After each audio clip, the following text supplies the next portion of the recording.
Hashtag Michigan Great Lakes hashtag did you know? Chief Pontiac. Odawa War Chief. Date of birth and death. Circa 1720, April 20th, 1769. Though his origins are shrouded by mystery due to little documentation, the Odawa Chief Pontiac became one of the most romanticized Native American figures of the late 18th century. Born sometime between 1715 and 1725, Pontiac first appears in the historical record in 1747 as an ally of France against the Huron tribe.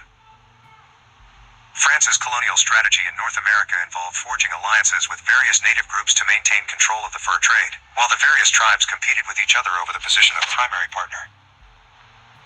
When the Hurons' allegiance began to waver between France and their own traditional rival England, the Odawa and their new war leader Pontiac were only too happy to take care of the problem for their colonial patrons. Pontiac and the Odawa continued to support France during the French and Indian War, 1754 to 1763, and during the conflict, a British major named Robert Rogers claimed to have met the warrior during the siege of the French fort at Detroit. Rogers later became an unofficial promoter for Pontiac and is one of the men responsible for his legend. Following the end of the French and Indian War, and the British conquest of France's North American territories, much of the British policy towards Native Americans was decided by General Geoffrey Amherst, the man who captured Montreal during the war.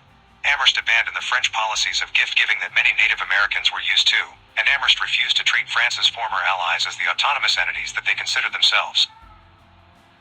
British colonists also began entering these territories in larger numbers than the French ever did. These changes provoked a traditionalist religious revival among the Indians that acted as a kind of call to arms. Pontiac was among those who responded and played a central role in the many intertribal councils that eventually led to war.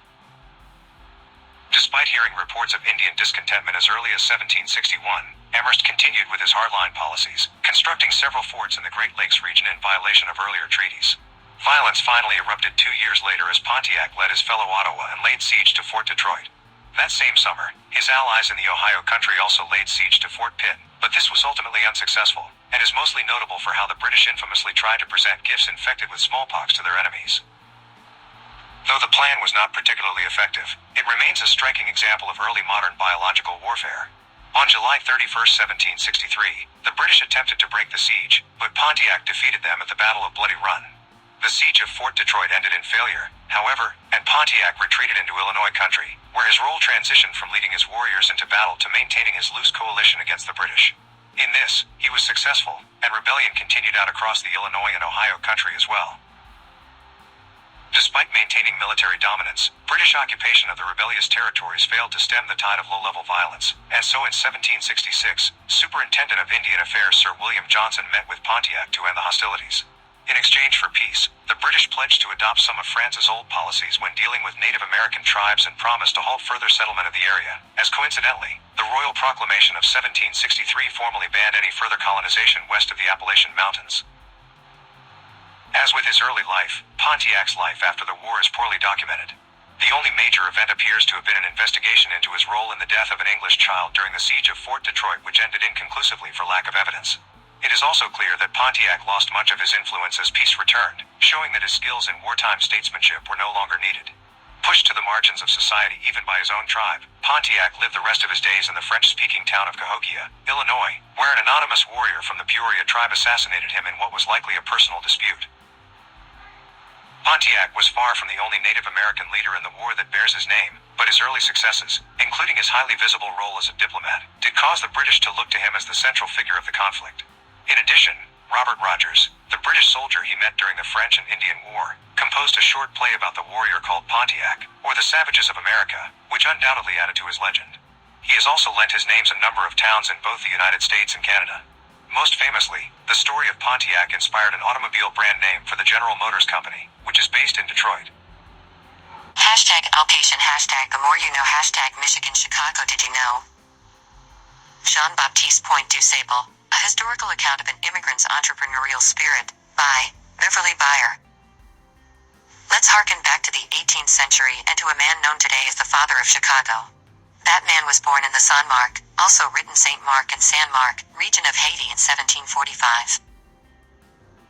His mother was a free, so-called, African slave and his father a white French seaman who owned a fleet of ships. His name was Jean-Baptiste Point du Sable. You might also see his surname written as Point du Sable, Point du Sable, or Point du Sable among others. DuSable's journey to America was no easier than today's immigrants. In fact, it was much more difficult because slavery had not yet ended. It is believed that his mother was killed when the Spaniards raided their Haitian town in 1755. The then 10-year-old DuSable had to swim out to sea to the refuge of one of his father's ships. His father eventually took him to France where he gained an education.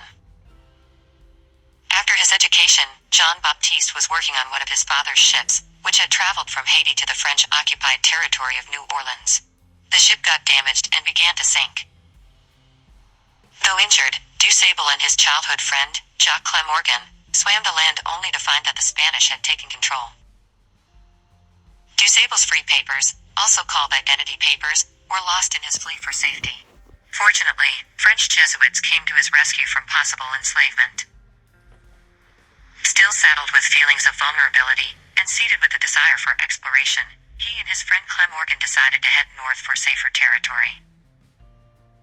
Before embarking on their journey, they met and befriended a Choctaw Indian from the Great Lakes region, who worked at a Catholic mission. The Choctaw decided to join them on their trek along the Mississippi River. He taught them how to trap animals as well as other survival techniques. Later in springtime, they met Chief Pontiac, leader of the Great Lakes tribes. Impressed with their skills, he welcomed them into his territory and taught them more about the wilderness lifestyle. A bond of trust must have developed because Chief Pontiac chose DuSable and Clamorgan to negotiate a peace treaty between area tribes the Miami, the Odawa, and the Illinois. DuSable and his two business partners, Clamorgan and the Choctaw Indian, journeyed and traded with the tribes and the Europeans alike from present-day Michigan all the way to present-day Peoria, Illinois, where they had settled in the 1770s. He gained the confidence and respect of the surrounding Potawatomi tribe, learned several of their languages, and later became a member. He established a trading post at the mouth of the now Chicago River, which at the time was called Chicago by the natives due to the bad odor of the wild onions that grew there. All the while, DuSable acquired land which eventually amounted to more than 800 acres. By the time the American colonies declared independence from Great Britain in 1776, the Haitian American immigrant owned several commercial buildings, including a supply station, a smokehouse, a mill, and a dairy, plus orchards, horses, hogs, and livestock. He also employed members of the Potawatomi tribe. Besides the indigenous Indian tongues, DuSable was also versed in French, Spanish, and English. Mastery of those dialects and languages allowed him to do business with everyone in the region, including the white British and French pioneers, trappers, and others from America and Canada who passed through the area. It led to the Indians titling him the Black Chief. DuSable built a luxurious house with all of the conveniences and comforts of the 1800s. He married a Potawatomi woman and they had 2 children, a boy and a girl. He was now so wealthy that when French pioneers came to the region from Canada asked to purchase some of his land, he gave it to them. Jean-Baptiste Point DuSable's conglomerate was forcibly frozen during the American Revolution. In 1778, the British Army actually built a fort on his land, accused him of being a French spy, and held him a political prisoner because he was a free, highly educated, rich black man. Amusingly, the French did not trust him either and for the same reasons. Of course, neither side was able to prove those incendiary assertions. When the war ended, the industrious Point DuSable revived his entrepreneurial spirit, and he and his family reclaimed their land and businesses in 1784. Records show that in 1800 Jean-Baptiste sold the business to one of his employees, who later sold it to someone else. Some historians write that he was grieving the passing of his wife and son at the time of the first sale. Others write he made a purchase in what is now Peoria while his wife was still alive and moved to St. Louis, Missouri after her death to live with his daughter. Whatever the true story, and maybe neither story is true, DuSable can still be heralded as the example of an immigrant of color from a poor, third-world country who came to this United States of America, struggled yet worked hard, and built a great life for himself and his family. Once recognized as the first person, black or white, to settle in Chicago, Jean-Baptiste Point DuSable was given multiple honors for his achievements in those perilous times. Some of the honors bestowed on the father of the Chi include the creation of the 1968 DuSable Museum of African American History on Chicago's South Side, the the 1976 designation of his home site as a National Historic Landmark, and the construction of a 2009 bronze bust donated by a Haitian family who founded the DuSable Heritage Association near his former home on Michigan Avenue. DuSable may have been one of the first, but today's immigrants, and I refer specifically to immigrants of color, still carry that pioneering and industrialist spirit of hard work, despite what others may have you believe, or they would not be immigrants. There are exceptions to every rule, of course. The United States of America touts itself as the land of opportunity. That's an attractive proposition for anyone who wants to do better for themselves and their family regardless of color, race, ethnicity, or religion. If America is now choosing to be something else, that moniker needs to change as well.